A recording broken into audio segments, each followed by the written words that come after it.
Scandal, Murder, lore, intrigue, I'm Ravinia, and I'm Lindsay. and we're talking about the people and relationships That made for some scandalicious headlines across the country. So come join the class. We're here to give you the rundown.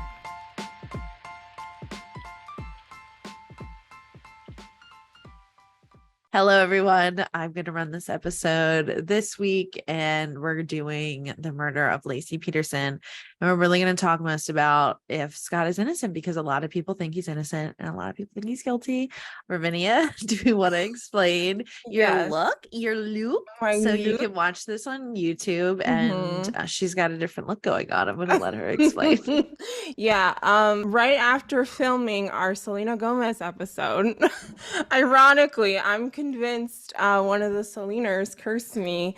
I did place an apology on TikTok, but I'm going to do it here too. Selena Gomez fans, Seleners, I am sorry. You're sorry. Yeah, so I got Bell's palsy. So basically the right side of my face is paralyzed. I do have an eyeball still. I just can't blink, and I had to kind of protect my eye. So I'm just protecting my eye right now. It looks kind of goofy. I thought it would be kind of funny. I know this is a serious episode, but we always try to keep it a little light as well. Yeah. So we're just. I think you're. So I have a question. Did you draw on the eye when the Band-Aid was on you? No, I wouldn't have been able to do it. It looks so good though. It seriously looks so good. It's very realistic. It's like one of those. When we first logged in, Lindsay said she thought, or can you explain it? I didn't quite understand. So when I logged in, Zoom was like all the things were popping up, and so there was something blocking most of you, and so only the outer eye, and it looked like you had just a bunch of concealer on and didn't blend it in yet. And I thought you were like joking, like, haha, I still have to do my makeup too, because I was like running late. I'm like, no, this is just my look. And then I closed it out and I was like, oh my God.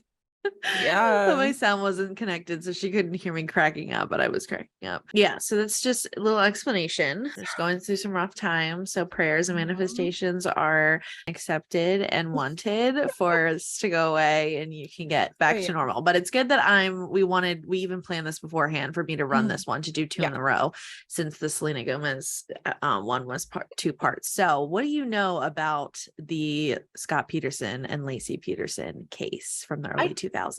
Yeah, I just remember when it first happened, it was like shocking. I remember it was this wife who was pregnant. I didn't remember. For some reason, I thought she was found in the swimming pool of their backyard, but you told me that was not the case. I don't even know if they have a swimming pool.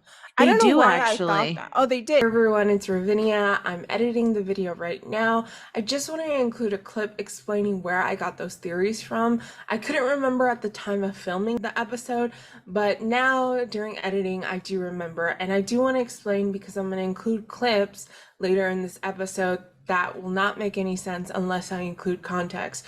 So basically, Scott's sister, she wrote a tell-all book. After Scott went to jail, she explains why she thinks Scott did it. So basically, when Laci went missing, Scott was living with his sister for a little bit. And she says that on her cable bill, she got a bunch of adult video purchases and she knew it was Scott. And then also she said that he was very obsessed with the pool, like his pool. So he would leave and go to his backyard pool and clean it all the time. And that's why she explained. I just couldn't remember when we were filming the episode that that's where I had heard it from. So a lot of it comes from Scott's sister. Again, I just want to explain that so that the rest of the video of this episode will make sense when I include clips from that. I don't know why I thought that. For the longest time, I thought that's what happened to her, that she was found dead in the swimming pool. Ann Bird, Scott Peterson's half-sister, is here with her story of what happened behind closed doors during the most notorious murder trial in recent history. Ann says she believes that Scott and Laci's backyard pool may play a role in the murder. So you say Scott was obsessed with the pool. When he was staying with us, he left 2, maybe 3 times to go clean the pool. And I just thought that was so strange, that here his wife's missing and he's concerned about his pool. You left your house to go clean the pool? Yes. Oh, boy. Yeah, and I asked him why. I said, why would you even care about your pool right now? And he said it was turning green and he didn't want the neighbors to see it. But when I noticed the aerial view pictures of his house, there is a huge fence all the way around it. So I don't think the neighbors can even see it anyway. So you believe what? He drowned her in the pool? That's my personal theory. But Is that he drowned her in the pool? yes. Well, she was found in water. And they do Right. have a swimming pool. Most of the pictures of the house, which I'll show too, like ended up seeing one picture of the house, but it was the back of the house with the pool. Okay. Yeah, but I mean, we were young. It was it was like 2002. This takes place 2002, 2003. And I'm like, it's just crazy because we just had 2022 and 2023. Right. I'm like, oh my God, so much time has gone by. But So yeah, the so one other thing, sorry, I just wanted to mention the one other thing I know about this case is from Howard Stern. I know he's like come up in some of our episodes in the past. Howard Stern, when this happened, I remember my dad used to listen to him in the morning, like when he was driving me to school, totally inappropriate. Your dad was playing Rush Limbaugh. My dad was playing Howard Stern, totally inappropriate for kids. for both, And yeah. yeah, and he was saying that apparently, I don't know how anybody knew this, and I don't even know if it's true, that supposedly Scott Peterson had purchased all this cable porn, like the day after she was missing or something like that. And people were trying to say, like, you know, if that proved that he was guilty or something. I don't know. It was kind of strange. And then they were having people call in and they were like, I think I would do that because I would be nervous and I would try to and I was trying to relax. And like, so people were defending Scott and then people were calling in and saying, no, I would never do that. And da, da, da, da. So was this when like everything just happened, like before he Yes. was convicted and everything? Yes. Wow. And all the like documentaries and YouTube videos and like things that I've read, I've never heard that. But Yeah. there is a lot of stuff that like I was just watching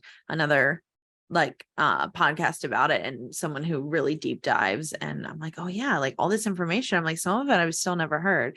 There's a Mhm. lot. So basically we're titling this episode as Scott Peterson innocent or guilty because in the year since he was convicted, there has been a lot of people who have supported him, a lot of people who have like used certain things that were found or certain things that people said over time, like neighbors, like the timing that they saw her and they're like, oh, you know, with the prosecution put forth their idea and it's kind of come out later that that was kind of impossible. It's still not impossible that he did it, but they kind of like fibbed about some things. And so there's a good amount of people who think he is actually innocent. They say that they're like, you know, even though he's a cheater, like, does that mean that he's a murderer? They stand by that he's a shitty person. He was a shitty husband and he was a cheater and he was a liar, but that doesn't mean that he's a murderer. So we're going to go through everything and both sides. And then at the end, I want you to give me your opinion after you hear everything. Cause it's like, you hear some things and you're like, oh, he definitely did it. And then somebody brings in something else and you're like, wait, like, so. Yeah. Okay, I'm so ready. this is Scott and Lacey, one of the earlier pictures of them. So Scott was known as a child and a teen, as a really, really smart kid. He was mature for his age. He was outgoing and really nice and kind. Like people always had great things to say about him. He's a really good golfer. Many people thought that he was going to go pro. Like he was really determined. And his coach said like he never even cursed. He never got mad. Like he was just like all around. He's like, this is a good kid. So Lacey Peterson, she was born Lacey Roach. That's her maiden name. And she was like a bright, happy child, super easy as a baby. She loved plants. I never knew this until I started researching, but she loved plants and everything green. And I'm like, I'm into that right now. And I can just totally relate. Like the house is full of plants. And she studied like horticulture at college. And so they went to the same college, but they met at a restaurant. So Lacey's friend worked with Scott at this restaurant. So they went to Cal Polytech in California. And this is actually the school that Kristen Smart, another case that I'll hopefully cover in the future. And some people have said like maybe Scott Peterson was the one that murdered Kristen Smart because like they were there at kind of like at the same time. Wow. So Lacey ends up like she sees Scott as a waiter and she's like, oh my God, he's so hot. Like he's very attractive. And they're Scott was both the waiter, like, or was Lacey the waiter? Scott was the waiter. Oh, okay, And okay. Lacey's friend worked there as well. So she Oh. slipped Scott her number, and he like apparently thought it was a joke and like threw it away, didn't call her. Uh, And she was like always super confident in herself. She wasn't like worried that he was going to call her or not. She was just like expecting him to call and was like, why didn't you call me? So she went back in and was just like, why didn't you call me? So she kind of like pursued him. And like she even told her mom, she's like, I think I met the man I'm going to marry. Like she was Wow. obsessed. In August 1997, they got married. They moved to Modesto, California, where Lacey worked as a substitute teacher, and Scott was had a job at a fertilizer company. So Lacey loved being like a housewife. She loved taking care of the house and her garden and cooking, watching Martha Stewart, like decorating. They hosted parties together. They entertained their guests like with food and a warm atmosphere. To everyone, they were a picture perfect couple. I mean, it looks like they're both like attractive. Yeah, They're I like, love that photo. I mean, yeah, it's sad knowing everything now, but it's a nice photo. yeah, yeah. I mean, she is so pretty. So they had a golden retriever named Aw. Mackenzie. So she'll come into play later. But in 2002, Lacey found out she was pregnant with a baby boy, and they were going to name him Connor. So she was due in February of that year. So she's due February 2023. But right now, the story is taking place in November of sorry, I said 2023, 2003. Okay. And I kept thinking as I was doing this, like how it's like 20 years like That's later, crazy. all of this. So the baby would have been 20. Yeah. Do we know Um, how far along she was when she passed? she was 8 months pregnant. Ooh. Yeah, so we'll get to his due date and everything like that. His due date and Amber have a correlation. It's odd. So in November of 2002, when Lacey was 7 months pregnant, Scott was introduced by a friend to a woman named Amber Fry. So this person didn't know that he was married. Like he kind of had friends like in the workplace, in different companies he worked in. And so didn't know he was married because he had been like flirting it up with some other girl, and she was actually married, and he was like saying inappropriate things to her. And she was like, I'm married. Like, I do think you're cute, but like, I have a friend who, you would be great for. And like, she had no idea that Scott was married himself and his wife was 7 months pregnant. So introduced him to Amber Fry. And she was a single mother. She was a massage therapist in Fresno, California. And she had no idea Scott was married and expecting a child. So they started dating like throughout November. So Amber believed that he was a single man looking to settle down. She had had bad luck with men in the past. Her little girl was 18 months old at the time. And the first night that they met, it was a completely blind date. I think they had talked before, but it's completely blind date. And they hit it off right away. He asked for a private room. A lot of people think, was he asking for a private room so he wouldn't be seen? And like they drank a lot. He wooed her with flowers. They sang karaoke, and they ended the night in a hotel, and they ended up having sex. They hooked up. And he told Amber he was a fertilizer salesman. And like his job took him all over the world and all these different countries. And he would use that in the future to act like he was in different countries. And that was a total lie. They didn't take him anywhere. And he I was met gonna say, where would he? Yeah. It's Doesn't like, make oh, we any need you in sense. England. We need your fertilizer. Like, I'm sure the other countries have their own Ridiculous. fertilizers. Yeah, this I poor think, woman. yeah. And I So think naive. like to make himself seem a lot cooler than he was, but also he was hiding a lot. He met her daughter. He like held hands with her on the way. Oh He my set up a God. picnic for them. He just wooed her, and she was just like, oh my gosh, like this guy is accepting me and my daughter. He's bringing me flowers all the time. He's so nice. He's so handsome. Like, this is great. He picked her daughter up from school one time. They cooked God. everyone dinner, like really making Amber feel like she was like, I feel like I could marry this man. Like, this is probably it. So back home is Lacey. Poor Lacey. 8 months pregnant. We never hear where she was like during these times that Scott was telling her that, or that Scott was with Amber. Like, we don't know exactly what he's telling her. I think it was just assumed that he just would make up work excuses and stuff, but her friends had said that she had started to complain that he was just like never really home, but they, Did she have a job, or was she just like stay at home? she was a part-time substitute teacher, and Oh yeah, that's right. That's right. Okay. I'm not sure if she planned to stay at home completely. I could definitely see that Right. for her. Right. So Hmm. yeah, so Lacey was due on February 10th, and that's Amber Fry's birthday. Oh, Isn't that crazy? And I God. just found that out. Like in all the stuff I've watched over the years, That is I so never heard weird. that. So, and at the time, Scott told Amber, was like, I'll spend, I'm going to spend your birthday with you. Like, let's go on a trip, blah, blah, blah. Like, so you have to think if he didn't kill her, or if he wasn't thinking about killing her, what was he thinking? That she was going to go into labor and he was going to be like, Yeah. oh, gotta go to work. Like, so, people think like maybe he already had the master plan. He knew she wasn't going to be around, or What so. zodiac sign is that? Oh, February, Aquarius. Oh, Is my okay. husband's birthday is the 11th. So Okay. Aquarius baby. So on December 6th, word had gotten to a friend of Amber's. This person's name is Sean. It's a girl, that Scott had a wife and was expecting a baby. So this friend of her knew, and she freaked out. She immediately called Scott, and she was like planning to rip his head off. And he started crying, begging her not to tell Amber. He said, I'll tell her. He said, I lost my wife. I know I lied to her, but I lost my wife.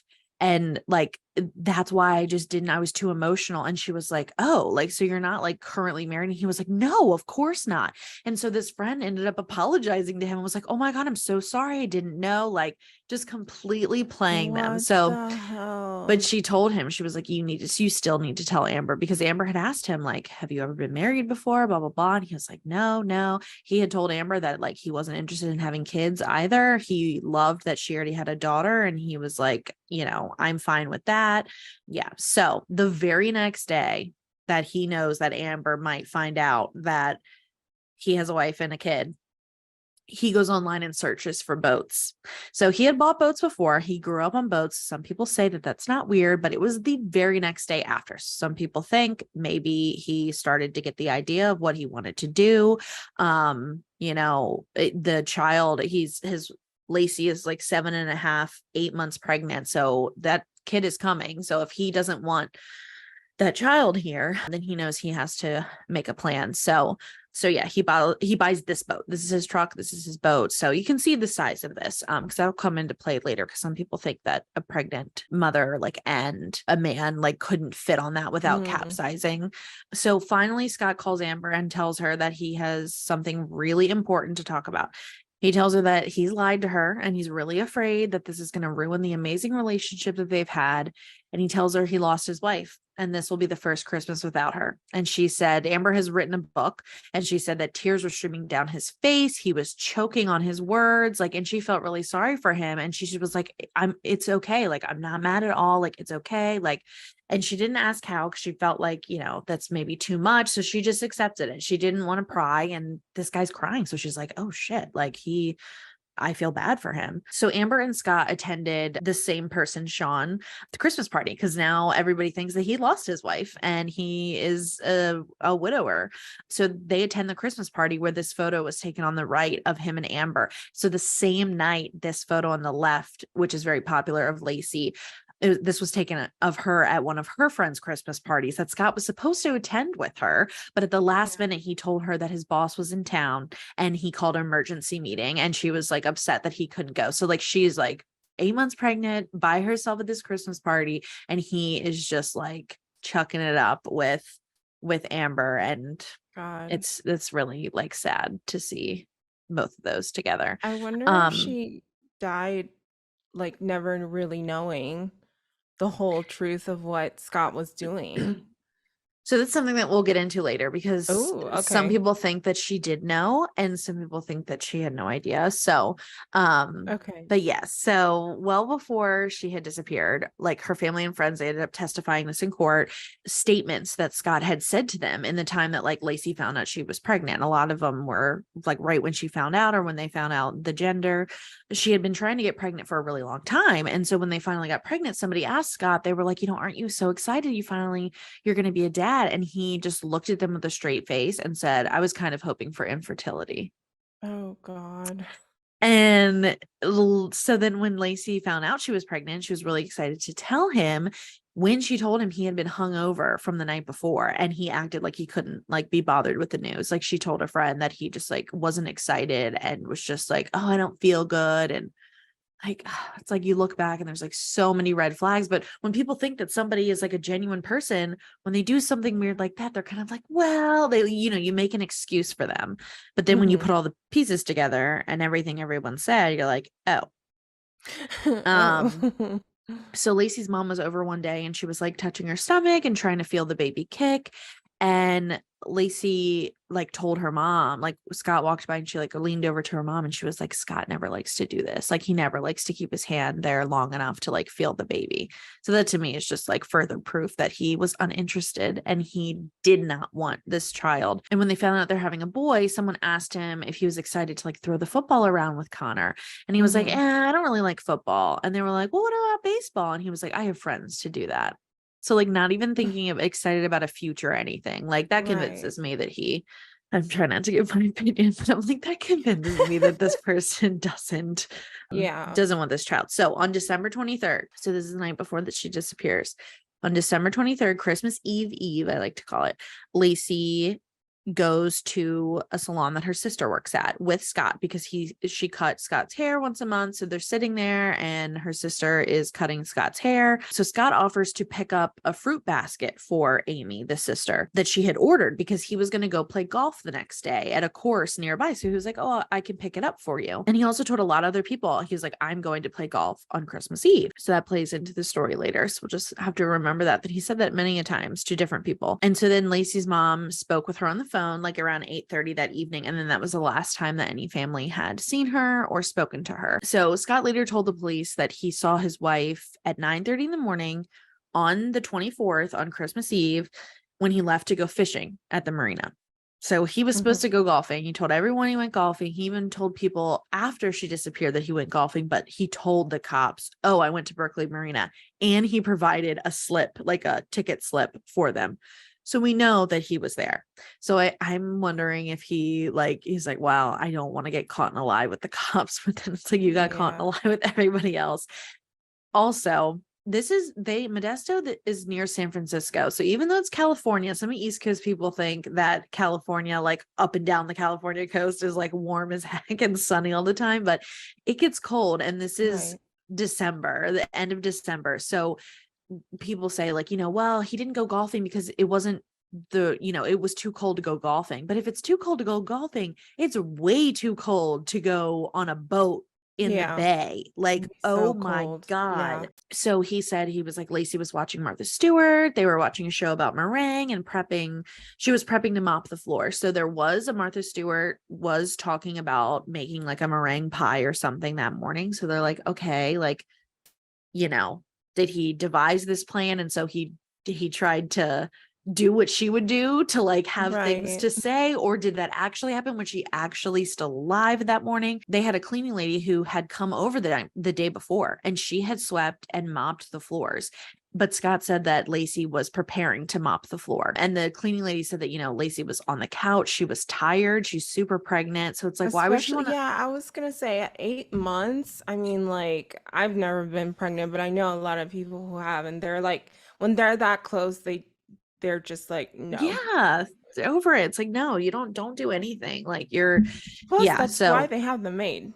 exactly. Yeah, that's the thing. Yeah. And then he said like, oh, she was going to bake cookies and she was going to walk the dog like to the park. So the clothes that she wore to the salon the day before on the 23rd, they were in the dirty clothes hamper along with pajamas that she wore most nights. So the prosecution had ended up saying that she died the 23rd, the night of the 23rd, but she took those clothes off from the 23rd. She took the pajamas off that she slept in that night and she was found in different clothing. So it really does seem like she did wake up the morning of the 24th. Yeah, Like she was there. she Yeah. was alive. So Christmas Eve, Christmas Eve right? morning. Okay. Right. So Okay. Karen Servius, a neighbor of the Petersons, she stated that she found the Petersons' dog Mackenzie alone outside the home and returned him to the Petersons' backyard around 10:30 in the morning. So, and then she later testified that she found the dog at like 10:18. So then there's just like a bunch of back and forth of when she actually found the dog. But we do know that Mackenzie was like out in the yard, and they were like, oh, Right. that's kind of weird. Didn't see like anything out of place. So they just thought maybe she got out of the backyard. So then at 2:15, there's a voicemail on Lacey's phone from Scott. And he's like, hey, beautiful.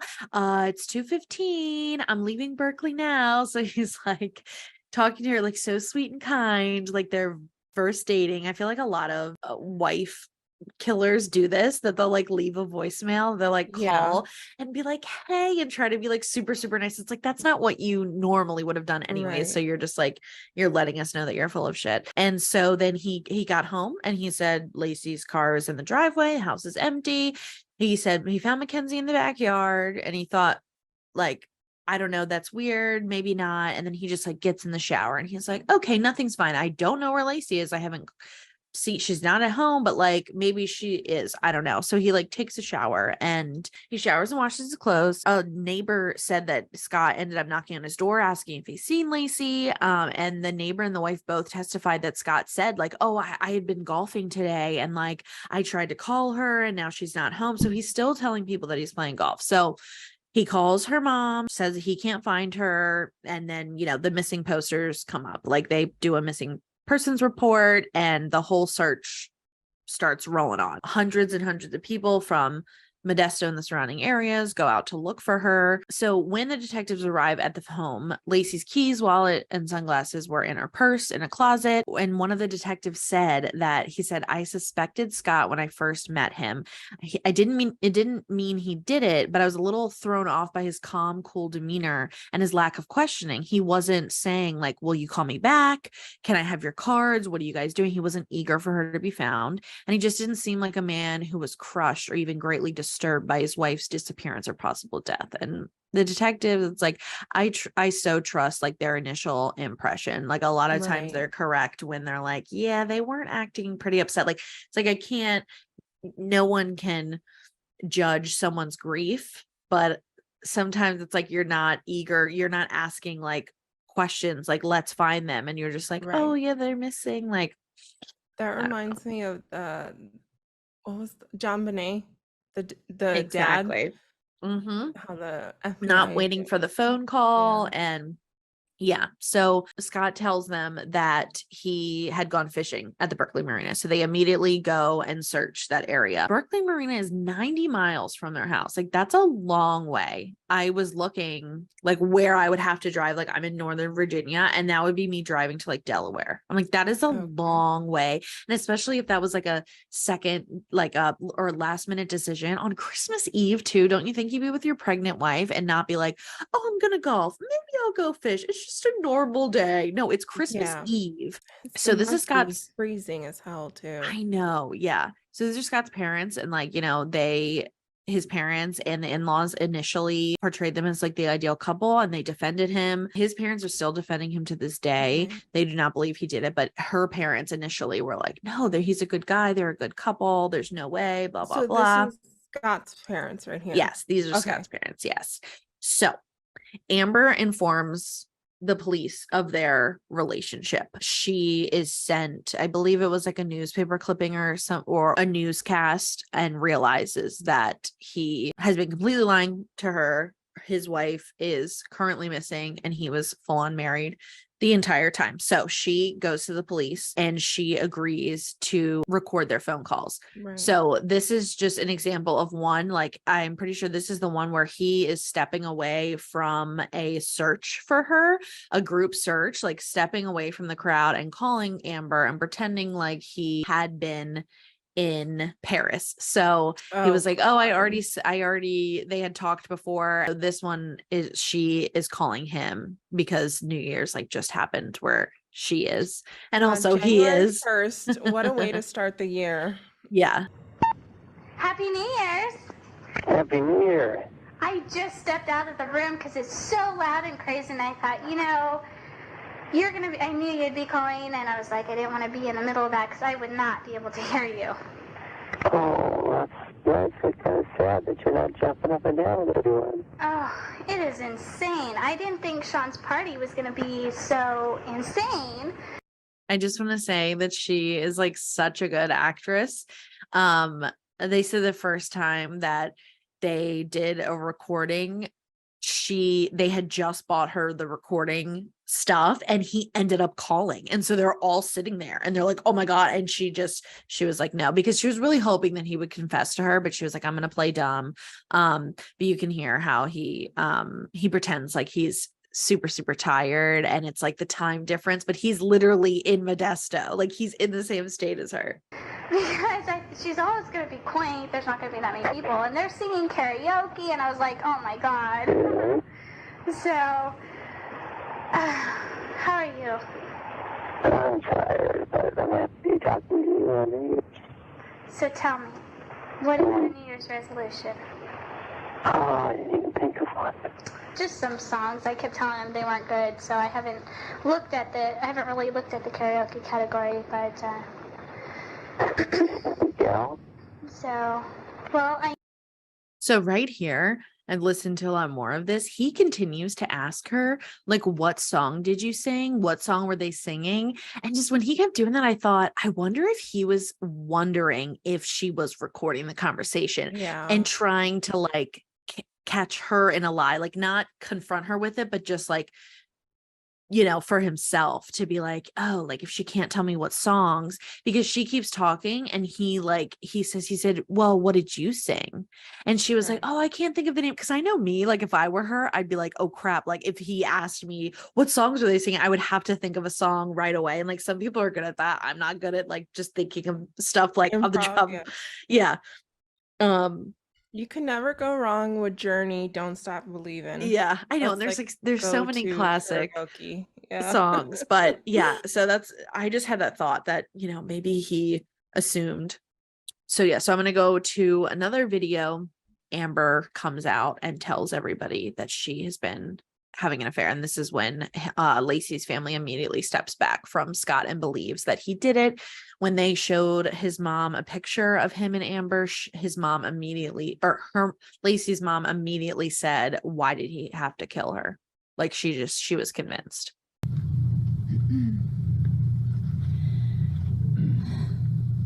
Okay, first of all, I met Scott Peterson November 20th, 2002. I was introduced to him. I was told he was unmarried. Scott told me he was not married. We did have a romantic relationship. When I discovered he was involved in the Lacey Peterson disappearance case, I immediately contacted the Modesto Police Department. Although I could have sold the photos of Scott and I to tabloids, I knew this was not the right thing to do. For fear of jeopardizing the case or the police investigation, I will not comment further.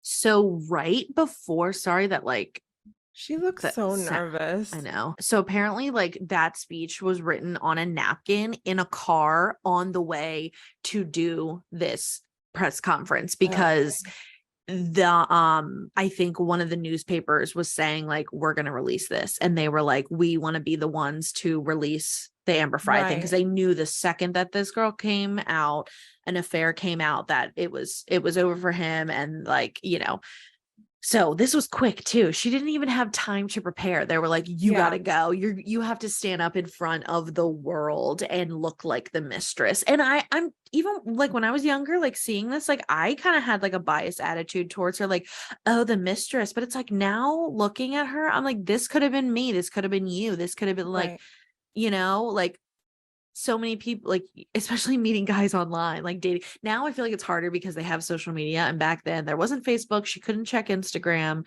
But yeah, I just feel so sorry for her, and I no way believe that she knew at all, because there's a lot of people that think that, you know, oh, she knew and she didn't care, but no, I don't believe that. So I'm gonna share. She just looks so frightened. And yeah, I could definitely, when you're saying like it was just written on a napkin on the way there, I believe it, because this looks like so rushed. Like, okay, let's just say something, anything. Yeah, because they were like, we got to get this out before this magazine Yeah. does this, or newspaper and stuff. And that's what I hate. Like, I have the utmost respect for journalism, but when it comes to stuff like this, where it's like murder cases and certain, I feel like it's mostly magazines and tabloids. Like, they're like, no, we're gonna mess everything up for you Yeah. and possibly make this guilty person go free so we can get our story out, so we can make a little cash. Like, are you Yeah. serious? I feel like it should be totally illegal. There's a lot of trashy journalism out there. I don't know how it's illegal. It's not illegal yet when it comes to like murder cases. I understand like celebrity drama and stuff like that, but it's like when someone's life has been taken or hurt or something, like, I feel like, I don't know why there's not a law. Yeah, like when she was saying like, yeah, I could have sold my photos to the tabloids. I was like, what the hell? Like, that's crazy. And she could have made a lot of money, but it's like it Yeah. wasn't the right thing to do. So This whole case reminds me so much of Gone Girl, which I think was heavily based on this. I am deeply ashamed of having been romantically involved with a married man. We have loved Nick Dunn like a son. That love ended today. We now absolutely believe Nick is involved in the disappearance of our daughter. Our amazing Amy. I don't know, because it's like Ben Affleck, I feel like kind of looks like Scott He Peterson. does. Apparently, that's why the director got Ben Affleck, because he kind of looks I thought like... it was a book first.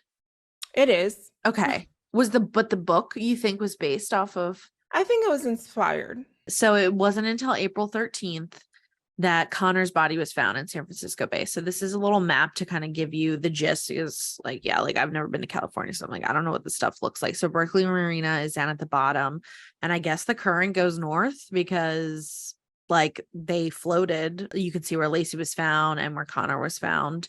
So Connor... Okay, so he wasn't inside. Well, this is so graphic, but yes. Yeah, so I didn't include the crazy like autopsy report and stuff like that. It's horrible. Like, she wasn't found in one piece. Like, she was not found in one piece. Crazy. And then Connor was released from her body. Yeah, so he was not really decomposed at all. So they think that he was released at some point. She, protected him in her body.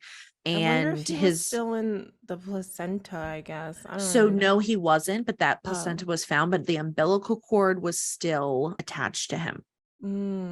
So it had just been torn away. So they found Connor first, and then a mile away. So this can give you it all looks kind of close, but they are a mile apart. Connor and Lacey right here, a mile away, and a day later that Connor was found, Lacey's body was found. So Connor was found first. Yeah, Okay. someone walking their dog found them, and then somebody else. So it was all like, from all the searching, it was just like normal everyday people who found it. And I can't even imagine finding like a newborn baby. Like, yeah, oh my God, I've heard scarred for stories life. like that, like different, true crime where a couple or someone is just walking and they come across a body, and I'm like, I would be traumatized for life.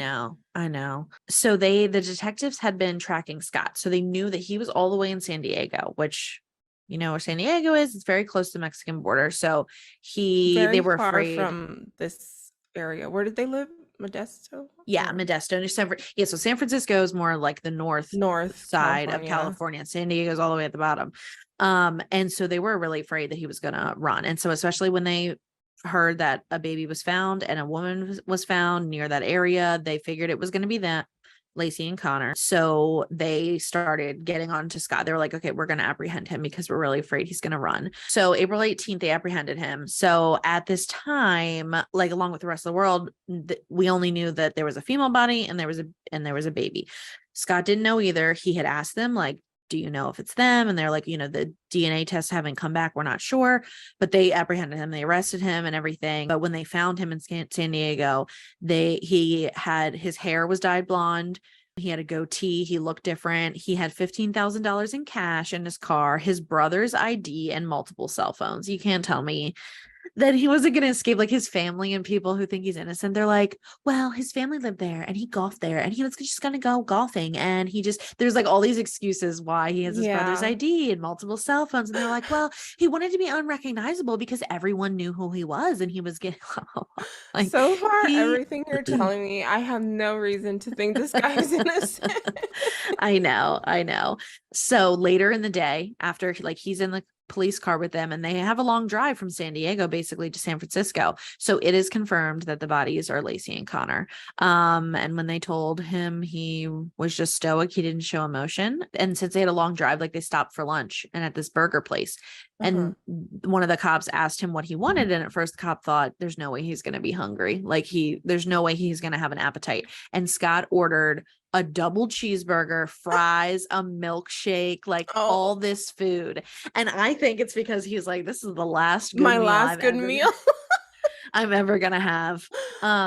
So he pleads not guilty. And there are a lot of things that the prosecution fumbled on, like I said earlier. Yeah. Because in the other photos, he looked a little more hefty. And here he looks like he lost weight. Yeah, definitely like the prison body. All you can do is work out. And the food sucks. So there's a lot of things that the prosecution fumbled on, like the clothes Lacey was wearing when she was found. They literally told the jury she was found in the clothes that she wore the night of the 23rd. And that's not true. So that's why people say like he didn't get a fair trial. And a lot of people who even think he's guilty, they will agree that he didn't get a fair trial. Right. So a few jurors had to be excused for various reasons. And the prosecution was saying she was killed the 23rd.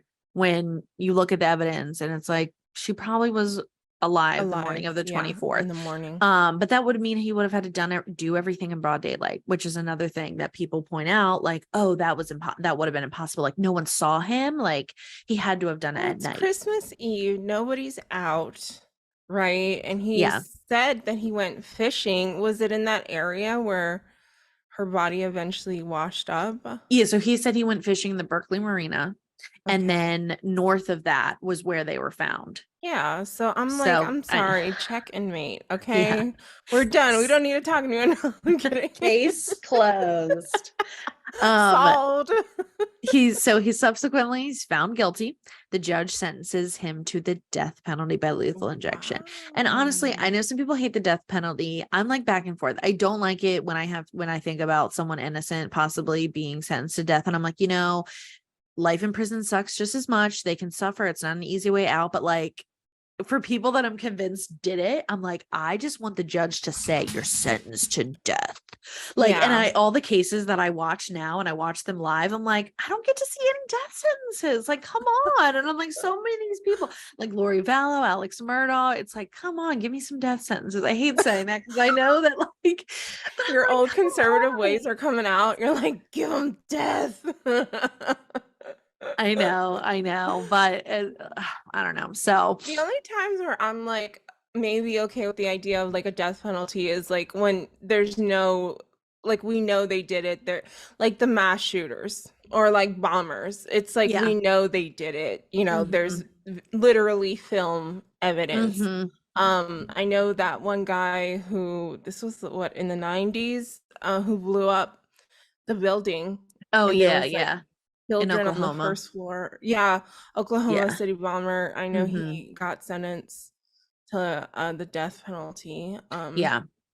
Really quick, I did see a small little documentary about the death penalty, like death row, and apparently it's becoming harder and harder to get them like killed, and like they're trying to do different ways of lethal injections. Nevada has more than 70 men on death row, but they haven't executed anybody for more than 12 years.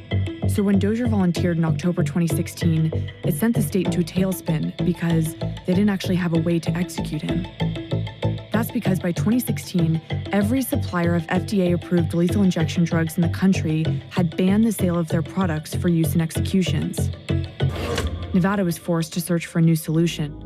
Nebraska and Nevada are considering using fentanyl to kill death row inmates. While that may sound crazy, a string of widely covered botched executions is making lethal injection less and less appealing. Last Thursday, Dennis McGuire took nearly 25 minutes to die from a mixture of drugs never before used in executions. Clayton Lockett was the first inmate injected with the state's new mix of lethal drugs. But minutes after being declared unconscious, Lockett tried to lift his head and began squirming. Prison officials halted the execution. Inmates are now requesting to be killed by gunfire, a method that is more effective than lethal injection. It's not a pretty sight to take somebody's life, whether you do it with lethal injection, firing squad, electric tear gas chamber, whatever. It's very serious.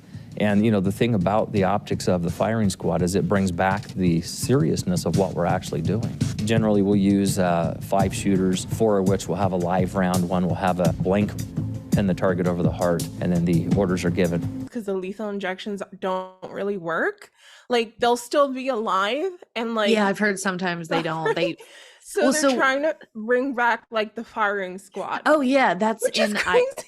In Idaho, where the four college students, which we'll cover that too, they were trying to get the firing squad. Okay. So many things in Idaho, like the Lori Vallow, Chad Daybell case. And I mean, Chad Daybell could be up for the death penalty. So people like Idaho was like, oh yeah, we're doing the firing squad. That's some crazy shit. That makes me feel like I'm living in the 1800s. Like what, like going to public hangings and stuff. It's like, what? If they allowed, because I know they do allow some, well, with the lethal injections, I know they used to allow the family to come and see. Yeah. And reporters sometimes, like the Oklahoma bomber, I know some of the reporters were there. Would you ever go? No. I could. Would you? Oh my God, I could not. I could not. Well, when That's it's something crazy. like that, I don't know why. Like an innocent baby or like an innocent woman, I know when it's like someone body, who's... that would like devastate me. Yeah, but like I don't know. I mean, are you saying like if I was just a random person, or I was like connected, like someone murdered someone in my like family? A reporter, like we're Scandalicious. Yeah, we get invited. I would. Yeah, no, I would be throwing a party and like celebration stuff. I couldn't, like, that's just crazy because I feel like part of me would feel bad for them in a sense. Yeah, I'm like, oh my God, they're about to die, but it's like they so deserve it. But I'm like, I'm still a human being and they're still a human being, and I still have like compassion even for horrible people. And I don't know. Yeah. So he's sentenced to death. So he tries to, do all the appeals, and they fail and they fail and they fail. So at the end of 2021, a judge resentenced him to life in prison without the possibility of parole. So they vacated his life sentence. Mm-hmm. I don't know if it's because the judge still said, like, I don't think, like, he still got a fair trial.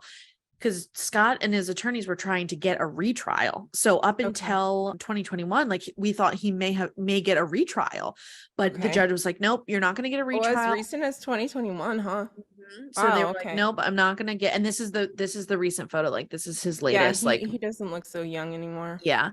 But the judge was like, no, like, I'm going to just resentence you to life without the possibility of parole. And he denied him a new trial. And honestly, it's like, if I was Scott, I would just be on death row, because I have heard that death row is, you get more perks, you get more TV, you get more, like, it's actually like a cozy little jail life when you're on death row. And so now, I mean, well, I'm kind of glad that happened to him, because now he has to go back to like the shitty normal and then know that he's going to spend the rest of his life. But wait, hold on. Are you done with your PowerPoint? Yeah. Can you stop sharing? Because I don't want to see that. I know. I don't either. It's like scaring Which should I go back? Cool. Because that was like freaking me out. I was like, I don't want to see that face anymore. I know. Okay, so I got like scared because Luna, I have a little mirror right here, and Luna just hopped behind me. I just see this black thing right here. I was like, what the fuck was that? We're both like getting scared. So okay, here are the theories from the portion of the public that thinks he's innocent. So I want to, like, you just tell me what you think of these. And there's a lot of them. There's a lot of different things. So there was a burglary that happened across the street from the Peterson's home on the morning of the 24th. It was just like a minor burglary though. So it's like, do burglars that want to also kidnap and kill a woman? Like, that's kind of, it's still, they're both crimes, but that's like, but killings that's a up here. Totally different crime. Yeah. So, people think like maybe Scott did tried to go golfing that morning, changed his mind, went to the water, left Lacey alone. Maybe Lacey saw the burglary, wanted to confront them, but there was a $500,000 reward at the end for her safe return. So it's like a burglar wants money. You'd think that because the theory, especially with Scott's mom, is that, someone kidnapped her and then the public or the media said that he was at the marina. And so she thinks that someone had Lacey kidnapped and then they were basically told where Scott was. And they're like, oh, or maybe they killed her and had her body. And they're like, oh, well, we know where to place her now because we could just make it look like it's Scott. So that's another one of the theories too. So, and then a lot of people have the theory that the morning of the 24th, because he would have had to put her body in his car in broad daylight, then he would have had to lug her body in the boat and dump it into the bay. There was supposedly an eyewitness who said that he passed Scott in the boat and he looked in the boat and didn't see any body, didn't see anything like that. There was a group of people who even attempted to go out on the boat with the same amount of weight and put, her in the water. And they said like they couldn't do it without capsizing. But again, it was just one group of people doing a study. We don't know how flawed it was. I'm wondering if it's possible that, I don't know. I don't know why in my head, I just figured he convinced her to like go out that day and was like, we need to go, like, let's go. Like, we haven't talked. I want it to just be you and I haven't and thought like, about I want to that. reconnect with you. I don't know why. That's what I was thinking. Like, when you told me he went fishing, I was like, he convinced her. He had to convince her to go with him. Yeah, I guess I always thought that he must have like killed her at home because so many people thought, including prosecution, the whole court case was about, oh, he killed her at home the night of the 23rd. But then it's like nobody saw them. Like nobody saw them in the whole community get in the car. Nobody saw them on the boat together. And, a lot of people are like, just because he's a cheater, like, does it mean he's a murderer? It's like, yeah, we can question that. But look at all the things he did. Look at how he said, he told Amber and other people, I lost my wife. This is my first Christmas without her. And then it's just a coinky dink that it is your last Christmas without her. Like, no, I don't think so. Yeah, I was like, I'm not going to share my opinion. No, I mean, like, I know it's your opinion, but I'm also thinking, where would the other argument come into place? Like, I don't see a situation where he looks innocent. Well, because Mackenzie the dog was left in the yard, and there were some people who swear up and down that they were like driving around that morning and they saw her walking the dog, but there were a lot of other women in the neighborhood. A lot of people have freaking golden retrievers, but some people are like, no, like I saw her walking the dog. So they think Scott must have left the house and she was walking the dog. So somebody came in the house and got her, or she was kidnapped off the side of the road and Mackenzie's just chilling in the road. Like, but I think if Scott did it and he let the dog out, then he was thinking like, I'm just going to make it look like, or maybe confuse everybody. I remember I took a criminal psychology class. I'm a psychology major for those who are wondering, but I remember we had to watch a video and it was like a video specific for this class.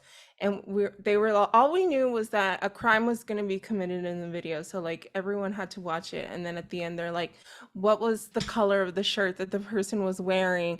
Like, what was the car and like everyone got it wrong. Like nobody got it right. And then that was when we were discussing like how unreliable eyewitness testimonies are. And like you were saying, golden retrievers are a very popular dog.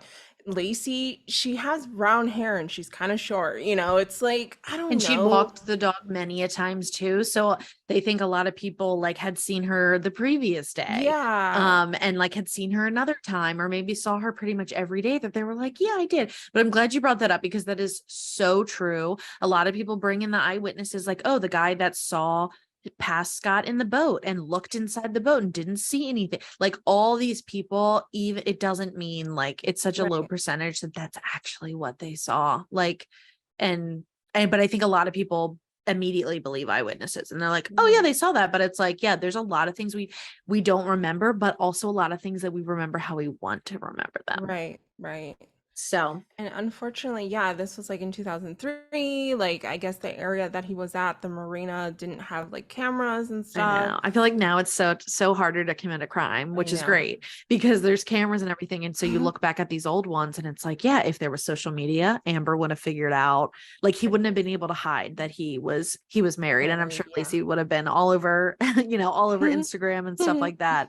So yeah, are you pretty much convinced he did it? Oh yeah, he did it. Done.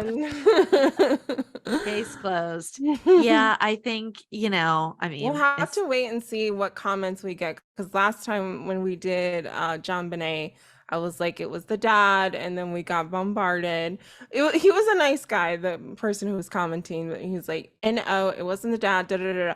So I'll have to wait to see what people say.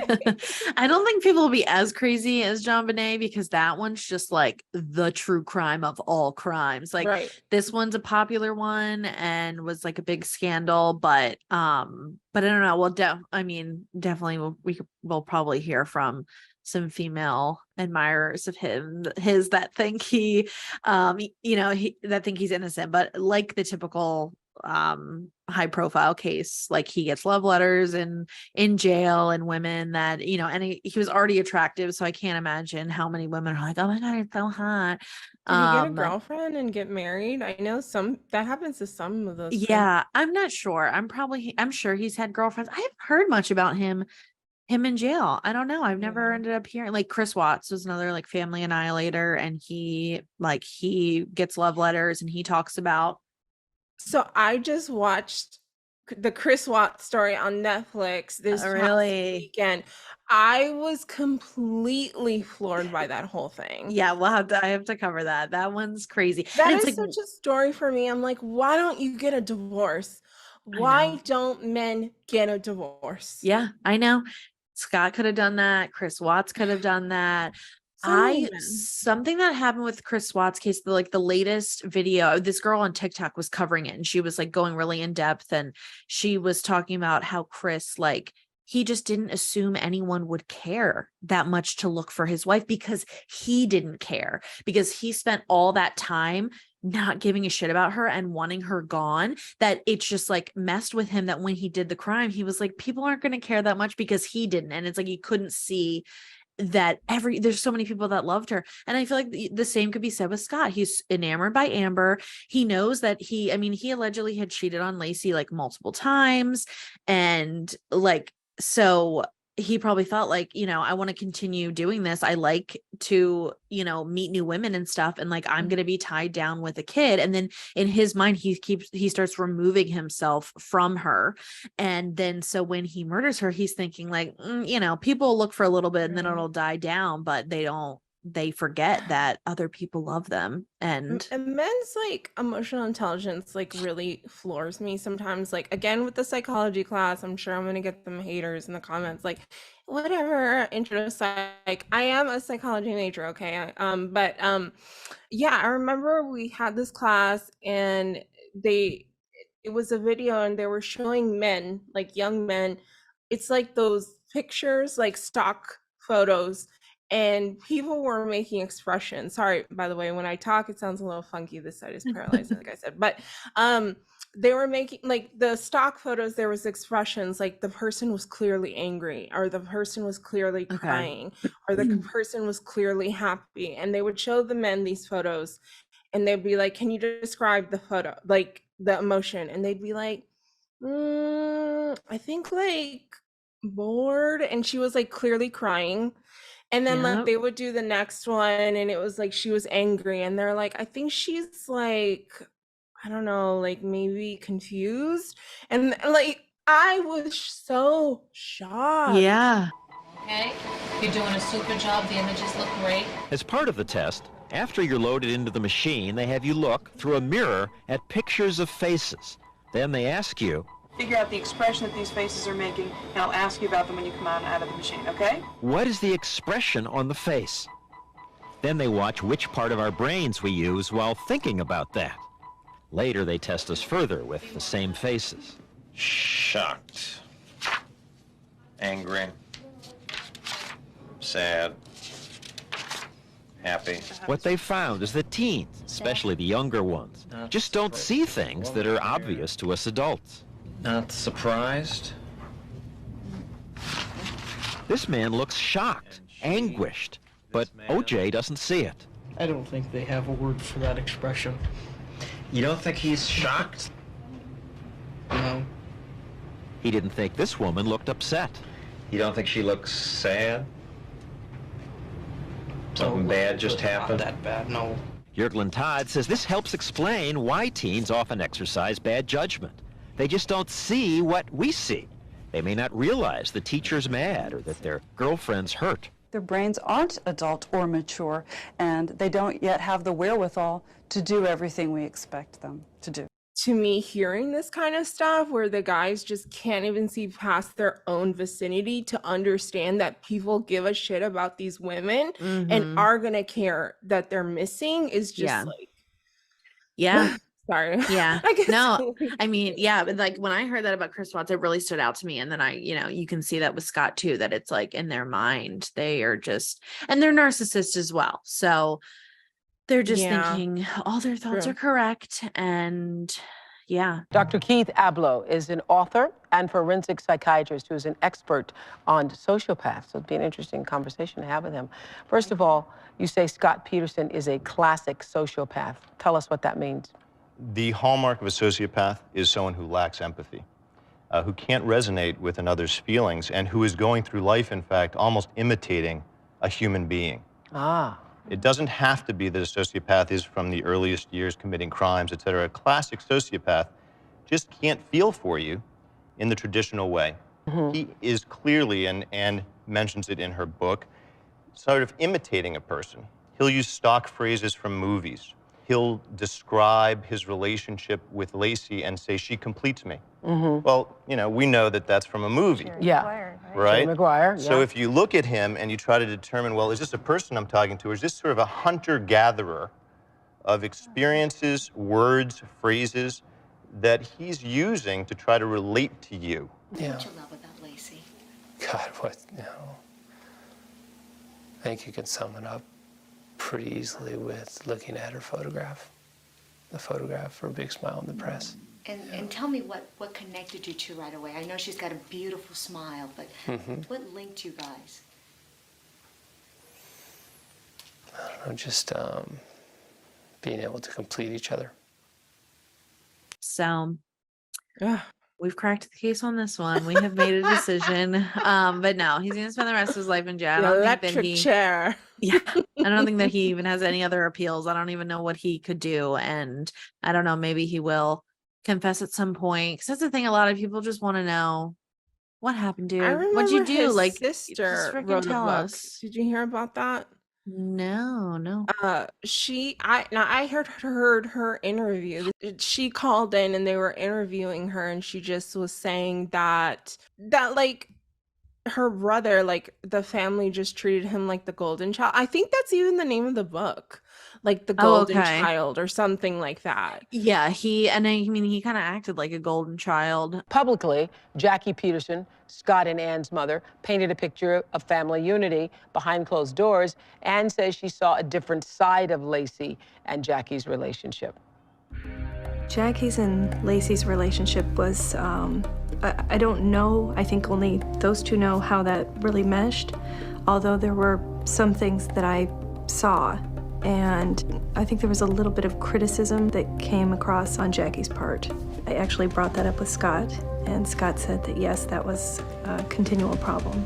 It seemed to come down to this golden child image of his, Jackie kind of putting him up on a pedestal. Lacey wasn't good enough. There was no one good enough for Scott.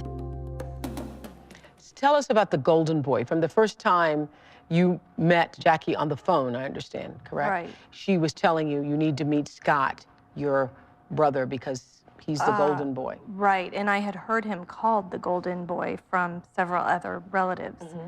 And when I first met Scott, I immediately understood what everybody was talking about. He was just this kind of all-American, big smile and really polite, very courteous, darling. And I thought, wow, this is the golden boy. you can do like crazy deep. Some people do like crazy deep dives on his family. Like his mom was like abused, and then she had like given up children before him, but like as Really? he got older, like he found out that he had other siblings, and he like wasn't mad about it, and they like went to their wedding, and he was just like cool and calm about it. I don't know. I Yeah. mean, to everybody, he seemed like a cool, genuine, nice, attractive guy, but inside his brain, who Dark. knows what the heck was going on. Lacey had been on the computer that morning. You know, someone had been on the computer, but they looked up two things that was something that Lacey would look up. So that's another reason why people think that she was definitely alive on the morning on the 24th. She went on the computer, but she was only there for 5 minutes. And I was thinking, as I was hearing that, you know, maybe she saw like an email from Amber or like found something out and confronted him. Like some people think that he had this master plan the whole time from the second he bought the boat, but other people think like, you know, maybe he wasn't planning it and just like waiting to see what happens and trying to figure out if he could just run these two lives together or you know, I don't know, but part of me thinks that like it was like a sudden thing, that it wasn't all the way planned, and that like maybe she was like gonna confront him and stuff, and then he was just like and Wait, did I it. want I to don't know, know. is Scott a Gemini? And I Is need he to a look up his Gemini sign. man? You look up all the people's signs, and I am the one that forgets. It's okay. I just want to know. I'm like, he has really annoying. He's And a I know Scorpio. oh God. Many murderers are Scorpios. I'm so sorry. God, But a lot of them are their Virgos as well, signs. because The Virgos can get Gemini away with people stuff. hate Scorpios. They're psycho. I have both. Yeah, Gemini men are just like crazy, but they're not like all the time murderers. I'd be like, Scorpio men, if you think Scorpio man has murdered someone, you might be right. Adam No, I'm just Driver kidding. is a Scorpio man, and I don't No, I think he know. So murdered is anyone. Leo. But Like, like Adam Driver is known for being so intense, and that well, like yeah, he that's the thing. can Like, like it's being friends with yeah, anybody. and there's a lot of Virgos who have killed people too, or have been like serial killers and stuff. So it's like when you're already a bad egg up in here, and you just happen to have that sign Yeah. attached, that just like fuels that even more. Like Virgos are super calculated and they're planned out. And I think there's a lot of murderers who have gotten away with stuff who are Virgos. They always say like, if you need a friend to bury a body, like you call a Virgo, because like we're gonna think about everything. My best friend's a Virgo. But like, you know, they're calculated in that way, so that's adds to why they do it. And like Scorpios can be very dark and very intense, and so that adds to you know, God, now looking at this picture of Scott, I'm like, this is Scorpio through and through. Oh my God.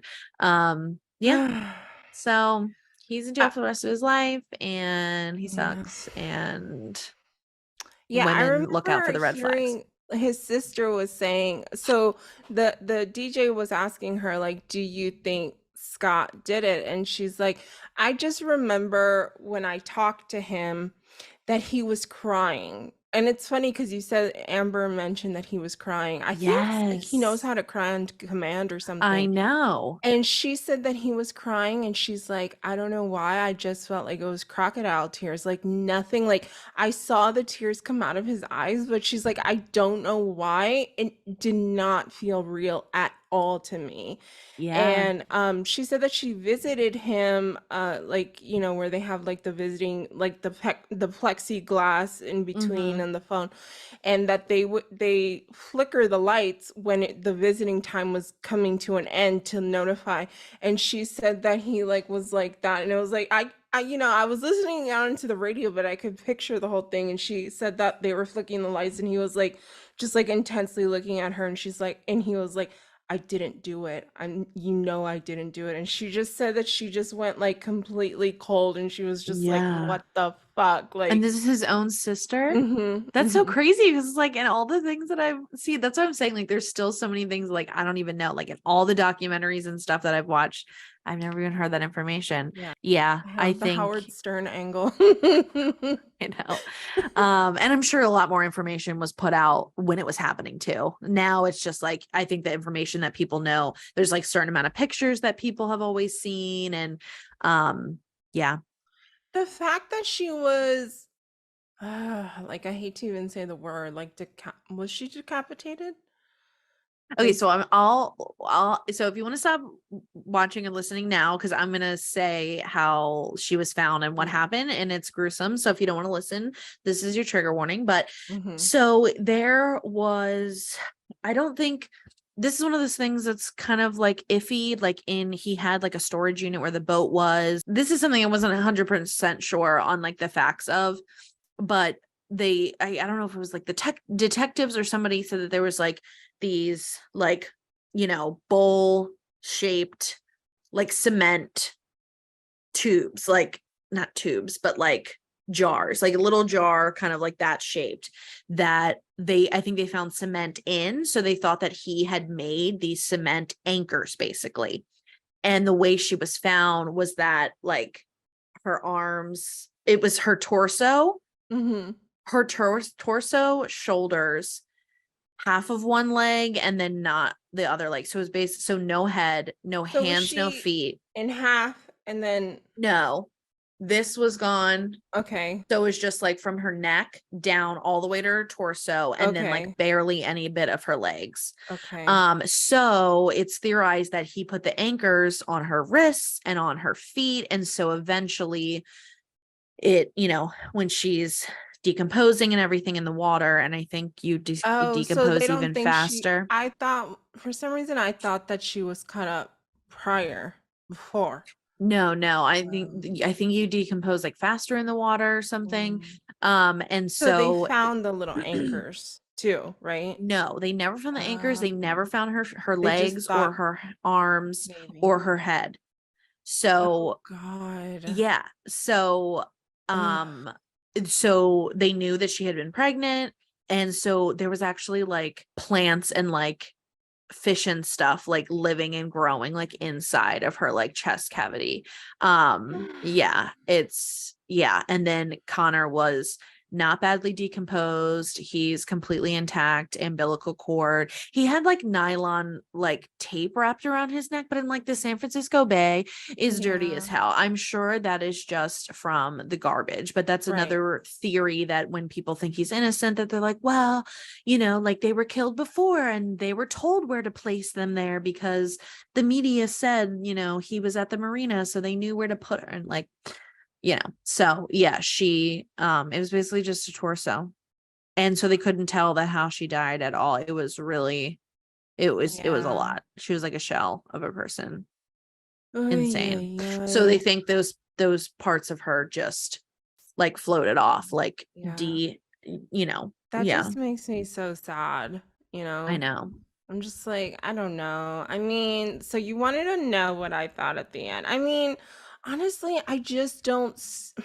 I mean, unless there's just this random person running around with the motive that we don't know what the hell their motive is. Like, did she have a stalker? Did she have someone who was like obsessed with her? Like, it doesn't sound like it, right? Yeah, and Like, there's no proof. The only things that could back up someone's claim is the burglary across the street. They caught the guys, they interviewed them. I mean, of course, they were like, we have nothing to do with her, but I'm sure they looked into where they were. They took DNA from them. Like, and people there's who are burglars, like they just want quick money. They're not like, okay, they let's kill a mom, Yeah, they were hoping to rob someone's house who was out of town for the holidays. Exactly. So I don't know. I mean, like playing devil's advocate, pun intended, like I just don't see anybody else's motive. Like, yeah, I don't was either.